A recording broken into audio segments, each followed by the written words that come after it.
Good morning everyone, स्वागत है आप सबों का एक बार फिर से आपके अपने YouTube channel Ramgarh edu care में। टीचिंग एप्टीट्यूड इंग्लिश में ये आपका 5वां सेट है साथियों। कंटिन्यू आपको 20 से 25 सेट्स बहुत जल्दी मिल जाएंगे और पिछले के जो सेट्स हैं उनको भी आप कंप्लीट कर लीजिएगा, इंग्लिश वाले जो स्टूडेंट हैं। शुरू करेंगे आज के सेट को। पहला सवाल देखेंगे, in your opinion what would be the ideal seating arrangement for students in a class. अब आपके लिए एक आइडियल सीटिंग अरेंजमेंट करना है स्टूडेंट के लिए आपके क्लासरूम में, तो आप कैसे उनको बैठाएंगे क्लासरूम में। They should be made to seat according to their roll number. ये तो रोल नंबर के हिसाब से बैठाना ये उचित नहीं है। Friends should be allowed to seat close to one, दोस्तों के साथ, ये भी सही नहीं है। Little children should be made to seat in front while bigger children should be told to seat on the back benches. ये आप काम कर सकते हैं। जो छोटे बच्चे हैं इनको आगे आप बैठा सकते हैं और बड़ों को पीछे हाइट वाइज। तो इसमें क्या होगा, जो छोटे हैं अगर ये पीछे बैठेंगे तो इसको आगे ब्लैक बोर्ड में देखने में समस्या होगी, इसलिए इनको हम आगे बैठा सकते हैं और जैसे जैसे हाइट वाइज पीछे जाएगा तो हम पीछे उनको बैठा सकते हैं। Intelligent children should be made to seat in front, और जो कमज़ोर हैं उनको पीछे बैठाएंगे, ये गलत बात है। प्रोत्साहन कर देना है इनको भी, वीक स्टूडेंट को भी, कि ये भी आगे आए, नहीं तो पीछे ही रह जाएंगे। सी विकल्प यहाँ ज़्यादा बेहतर था, सी यहाँ पर correct answer. The best method of language teaching is the, देखिए भाषा पढ़ाने का सबसे बढ़िया यहाँ पर तरीका कौन सा माना जाता है। सबसे बेस्ट तरीका बताया जाता है दोस्तों कन्वर्सेशन टेक्निक। कन्वर्सेशन टेक्निक, जब तक से यहाँ पर बातचीत नहीं करेंगे, भाषा सीखने का सर्वोत्तम उपाय इसी को माना जाता है। भाषा सिखाना है तो कन्वर्सेशन यहाँ पर सबसे ज़रूरी है। आगे देखिए, the practical method of make students understanding the meaning of difficult words is to. Practical method of make students understanding, कौन सा प्रैक्टिकल मेथड है जिससे बच्चों को अंडरस्टैंडिंग करना है मीनिंग ऑफ डिफ़िकल्ट वर्ड, जो डिफ़िकल्ट वर्ड है। Synonym, antonym, teach them to usages of such words in sentences, none of this. देखिए यहाँ पर आपका करेक्ट आंसर हो जाएगा यहाँ पर सी। उनको हम उन वर्ड्स का यूज़ करने के लिए सिखाएंगे, वर्ड्स को सेंटेंस में, अलग अलग सेंटेंसेस में, तो ये जो है इनको डिफ़िकल्टी हो रही है वो धीरे धीरे कम हो जाएगा। एजुकेशन इज़, एजुकेशन क्या है साथियों, the practical method of achieving ideals during one's life time, method of knowing secret of life, a method of attaining professional abilities, a method of exploring the truth। Almost सभी option यहाँ पर सही लग रहे हैं। आपको सबसे बेहतर विकल्प आपको चुनना है, तो सबसे बेहतर विकल्प यहाँ होगा a method of exploring the truth. D यहाँ पर आपका करेक्ट आंसर होगा। एजुकेशन का मतलब, a true teacher is the one who has knowledge of his. एक सच्चा शिक्षक कौन होगा, जिसको किसका ज्ञान होना चाहिए, सब्जेक्ट का, स्टूडेंट, सोसाइटी, सभी। अब ऑल का यहाँ पर ऑप्शन है, तो बिल्कुल यहाँ पर ऑल हो जाएगा करेक्ट आंसर। टीचर को सब्जेक्ट पे तो ज्ञान होना ही चाहिए, अपने बच्चों के बारे में भी जानकारी होनी चाहिए और साथ ही साथ समाज की भी जानकारी होनी चाहिए। समाज के जो आवश्यकता है, नीड्स हैं, क्या पढ़ाने से क्या बेहतर हो सकता है, तो समाज की आवश्यकता, समाज का जो उद्देश्य है उनको भी जानना आवश्यक है। सो यहाँ पर डी करेक्ट आंसर हो जाएगा। The curriculum of students should, जो करिकुलम है साथियों वो कैसा होना चाहिए, revolve around the truth, be associated with the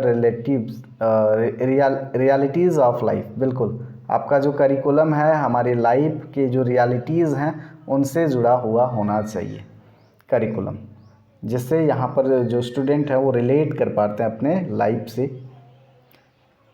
the opinion of the French scholar Montesquieu was that education should.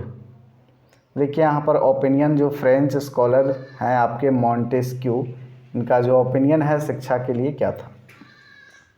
Based on personal experiences, be based on the scriptures, शास्त्र, be based on books, essentially have an influence of philosophy।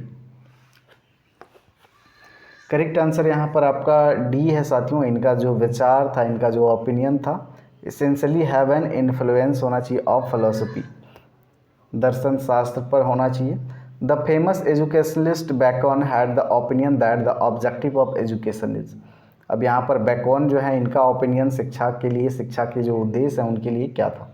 Make the child an ideal citizen banana, make the child useful for society, समाज के लिए useful बनाना बच्चों को, या फिर नीचे और भी ऑप्शंस हैं। सबसे बेहतर विकल्प है यहाँ पर b, make the child useful for society. तो इनका उद्देश्य यही था जो वैकन थे। आगे है it has been mentioned in Rigveda that education, Rigveda के अनुसार क्या मेंशन है एजुकेशन से संबंधित? Is the characteristics of a civilised society a source of knowledge and enlightenment, is the ultimate goal of life is knowledge. Correct answer यहाँ पर होगा साथियों a source of knowledge and enlightenment. Rigveda के अनुसार ये मेंशन है, ऑप्शन बी यहाँ पर होगा करेक्ट आंसर।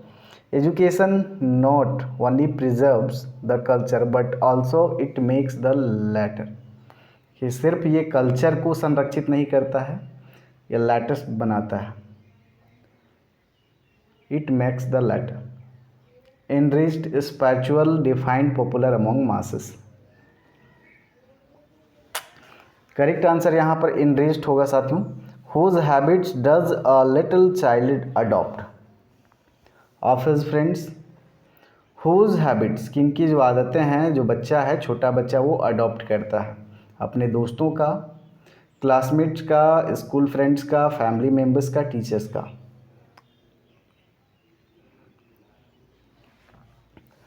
तो अपना जो फैमिली मेम्बर्स हैं उनकी जो आदतें हैं ये पहले अडॉप्ट करता है। छोटा बच्चा का बात हो रहा है, लिटिल चाइल्ड, सी ऑप्शन यहाँ पर करेक्ट होगा। इनफॉर्मल एजुकेशन पढ़ाया गया है, informal education of the child, it carried out in a planned manner, starts from his environment, is given to him by an institution. अब इनफॉर्मल फॉर्मल आप पढ़ चुके हैं, यहाँ पर करेक्ट आंसर होगा साथियों option B, start from his environment. उसके चारों ओर जो भी इन्वायरमेंट माहौल है, समाज, उसका फैमिली, रिश्तेदार, फ्रेंड्स, उनसे अगर एजुकेशन ले रहा है, इसका कोई भी समय सीमा नहीं होता है, निश्चित उद्देश्य नहीं होता है इनफॉर्मल एजुकेशन का। लेकिन फॉर्मल एजुकेशन का बात आएंगे तो उनमें इंस्टीट्यूशन आएंगे आपके कॉलेज, स्कूल्स, जिसमें समय सीमा होता है, शैक्षिक उद्देश्य भी होता है। Whatever the child learns in his family and community is known as, देखिए अपने कम्युनिटी या फैमिली से सीखता है या एजुकेशन प्राप्त करता है उसको क्या बोलते हैं हम लोग? अभी तो हमने डिस्कस करा है साथियों इनफॉर्मल एजुकेशन। आगे है the objective of education is all round development of child, which of the following is not included in this development. All round development मतलब ओवरऑल डेवलपमेंट, जिसमें डेवलपमेंट के जितने भी पहलू हैं सभी सम्मिलित होते हैं।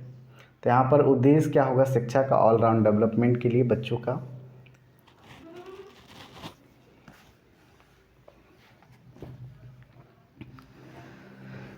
करेक्ट आंसर हो जाएगा साथियों यहाँ पर ऑल राउंड डेवलपमेंट में फिजिकल डेवलपमेंट आता है, मोरल स्पिरिचुअल डेवलपमेंट, इंटेलिजेंस भी आता है, इकोनॉमिक डेवलपमेंट को नहीं लिया जाता है। तो डी यहाँ पर हो जाएगा आपका करेक्ट आंसर, इसको शामिल नहीं किया जाता है, not included. The objective of basic education of Gandhi ji was, अब गांधी जी का जो बेसिक एजुकेशन था इसका उद्देश्य क्या था साथियों? चलिए गांधी जी का पढ़ लेना है दर्शन शास्त्र, आपको विवेकानंदा का पढ़ना है। To mould the child according to their needs of society, ये इनका उद्देश्य था गांधी जी के बेसिक एजुकेशन का। The objective of basic education of Gandhi was to, ये वही चीज़ है यहाँ पर। आगे देखें the basic education system was based on the view point that the child, ये क्वेश्चन में पूछा जाता है कि बेसिक एजुकेशन जो था ये किसका दिया हुआ था? तो गांधी जी का दिया हुआ था।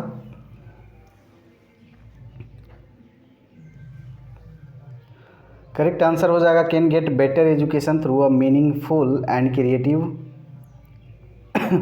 पीस ऑफ वर्क, हस्तकला पर ज़्यादा ये फोकस किए थे। Gandhi ji has given great importance to proposal creative activities under the gamut of basic education, which of the following can be called purpose, creative activity, dyeing, embroidery, making toys of clay, मिट्टी से बनाना toys, dyeing है। Purposeful creative activity यहाँ पर कौन सा है? Purposeful, ये सभी पर्पसफुल ही हैं। आगे आपका education should be such as work make the student, education should be such as would make the student cultured, self dependent from the commercial view point, prolific in moral values, all of the above. Correct answer यहाँ पर हो जाएगा D. Student को शिक्षा से क्या बनाना चाहिए? Cultured भी बनाना चाहिए, सेल्फ डिपेंडेंस भी बनाना चाहिए, कॉमर्शियल व्यू पॉइंट से प्रोलिफिक मॉरल वैल्यूज़ भी डेवलप करने हैं, सभी हो जाएंगे यहाँ पर। Population education means, population education का मतलब यहाँ पर क्या होगा साथियों? पॉपुलेशन एजुकेशन का मतलब होगा रिडक्शन और enhancement in the population growth rate according to the needs of the nation. राष्ट्र का जो नीड है ग्रोथ का, पॉपुलेशन ग्रोथ रेट का जो नीड है उसी के हिसाब से घटाना बढ़ाना। इन your opinion the school should adjust mood itself according to the life of the community, should depend upon community, need not keep the communal backgrounds of its children in view, all of these। Correct answer यहाँ पर हो जाएगा आप सभी का option A, should adjust mood itself according to the life of the community। School जो होना चाहिए साथियों, कम्युनिटी जो हमारा है या फिर समाज, सोसाइटी कह सकते हैं, उनकी आवश्यकता, उनके नीड्स के हिसाब से होना चाहिए। Educational philosophy tells us what types of education should be imparted and why. On the contrary, the relationship of educational psychology is with the aspect of when and how, whom and till what time, to whom and why। चलिए correct answer यहाँ पर आपका option A हो जाएगा, when and how. आगे है maladjustment and frustration are developed in children when. अब frustration यहाँ पर कब डेवलप होता है बच्चों में? They are not sent to school, their needs are ignored, उनकी आवश्यकताओं को जब इग्नोर किया जाता है। बिल्कुल इनमें यही चीज़ होगा, जब उनकी आवश्यकताओं को बिल्कुल इग्नोर किया जाता है तो उनमें इस तरह जो है फ्रस्ट्रेशन और मलाडजस्टमेंट ये डेवलप होता है। ऑप्शन बी हो जाएगा यहाँ पर correct answer. In order to understand the maladjustment and frustration of children and also to treat them effectively, the teacher gets good support from them। उनको समझना है बच्चों के फ्रस्ट्रेशन को, मलाडजस्टमेंट को, और यहाँ पर क्या करना है? टू ट्रीट देम इफेक्टिवली, उनको ट्रीट करना है effectively. The teacher gets good support from, शिक्षक कहाँ से अच्छा सपोर्ट मिलेगा उसको? चलिए इसको अच्छा सपोर्ट मिलेगा साथियों, study of child psychology. Child psychology का ज्ञान रहेगा तभी बच्चा ऐसा क्यों व्यवहार कर रहा है, कारण क्या है, उसको जान पाएगा। The study of the child psychology, child psychology के अध्ययन से क्या मदद मिलता है टीचर को? चाइल्ड साइकोलॉजी से बच्चों का डेवलपमेंट किस तरह से होता है, ग्रोथ किस तरह से होता है, किस एज में कैसा सोचते हैं कैसा व्यवहार करते हैं, तो ये सारी चीज़ें पता लगाई जा सकती हैं चाइल्ड साइकोलॉजी के स्टडी के द्वारा। तो यहाँ पर क्या हो जाएगा correct answer? Gives a correct view point about the problems related to education, ये भी हो जाएगा यहाँ पर करेक्ट आंसर।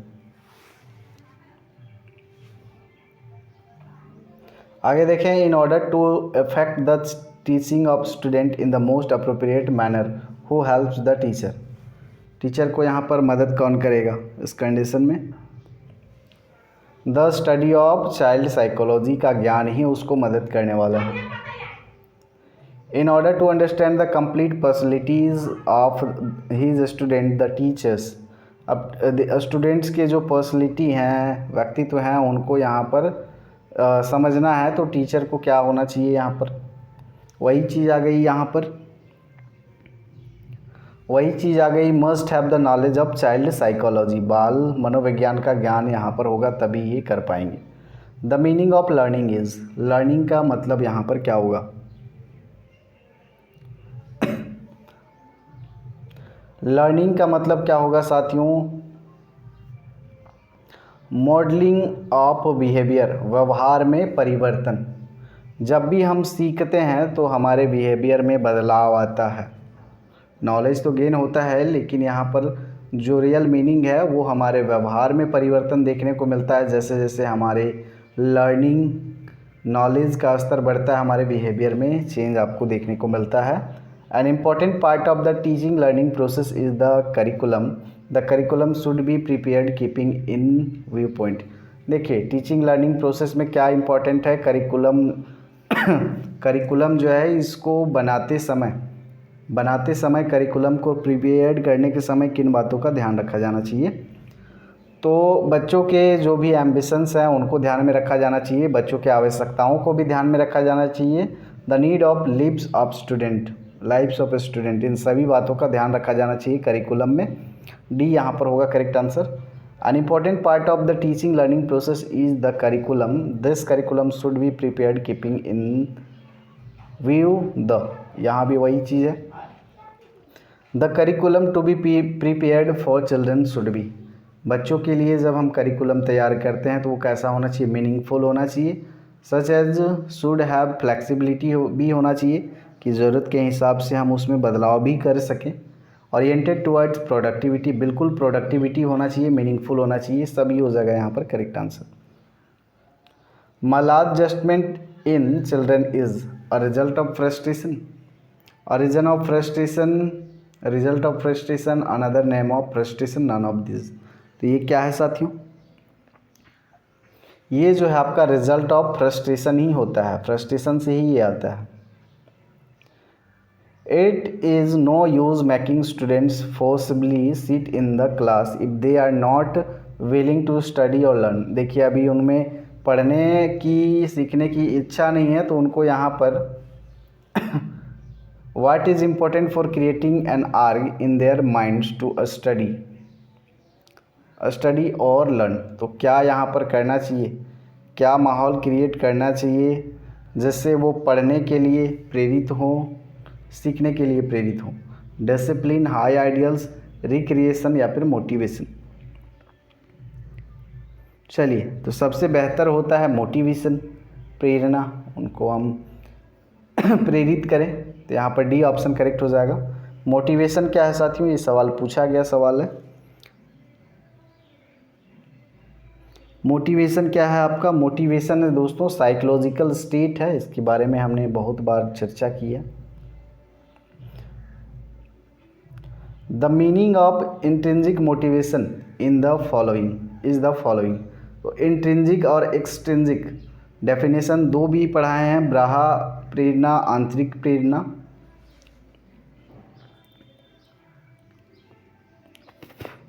चलिए करेक्ट आंसर हो जाएगा यहाँ पर the student studies with dedication for enhancing for his knowledge levels. आंतरिक प्रेरणा है दोस्तों जिसमें जो स्टूडेंट हैं पूरे अपने डेडिकेशन के साथ में स्टडी करते हैं for enhancing his knowledge level. As a teacher what do you consider to be superior. Superior आप किसको मानेंगे एक शिक्षक के रूप में, कौन सा मोटिवेशन को। सबसे बेस्ट होता है इंट्रिंसिक मोटिवेशन जिसमें आप सेल्फ मोटिवेट होते हैं, किसी की आवश्यकता नहीं पड़ती है। एक्सट्रिंसिक में आप दूसरों के द्वारा मोटिवेट किए जा सकते हैं जिसमें समाज में कोई फेमस या फिर प्रसिद्ध व्यक्ति हो, फैमिली मेम्बर्स हो, फ्रेंड्स हो, या फिर आपका कोई चहेता हो, या फिर आपके टीचर्स भी हो सकते हैं, इन्वायरमेंट से आप हो रहे हैं। सबसे बेहतर माना जाता है इंट्रिंसिक मोटिवेशन। द चाइल्ड या student is totally unaware of his personality, very careful about his personality, totally passive towards his personality, very liberal towards his personality. अब देखिए जो बच्चा है यहाँ पर टोटली अनअवेयर रहता है, नहीं ऐसा नहीं है, कुछ तो जानकारी अपने बारे में रहता ही है। Very careful about his personality, अपने पर्सनैलिटी व्यक्तित्व को लेकर केयरफुल रहता है, बी यहाँ पर होगा करेक्ट आंसर। आगे देखें, as a teacher do you think that it is appropriate to insult a student in classroom, आपको लगता है कि बच्चों को इंसल्ट किया जाना चाहिए क्लासरूम में? देखिए ये सब बात जो है बिल्कुल नहीं होनी चाहिए, नहीं, इंसल्ट कभी नहीं करना है, वो कुंठित होते हैं, उन पे मानसिक असर पड़ता है, दबाव या फिर तनाव महसूस करते हैं। If a student is insulted by the teachers before the students of the class, then as a result the student in all the probability में फाइटर हो सकता है। इंसल्ट करेंगे तो बिल्कुल गुस्सैल भी हो सकता है, नकारात्मक प्रभाव पड़ सकता है। Become a fighter, start concentrating more on his studies, अपने अध्ययन पे ज़्यादा ध्यान देगा इंसल्ट करने पे, ऐसा बहुत ही कम होता है।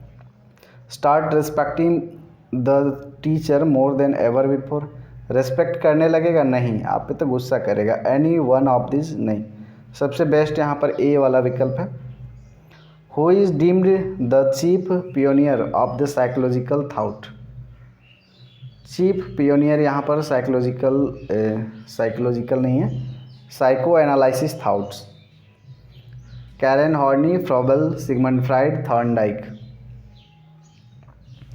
सिगमंड फ्राइड है यहाँ पर, ऑप्शन बी करेक्ट आंसर हो जाएगा।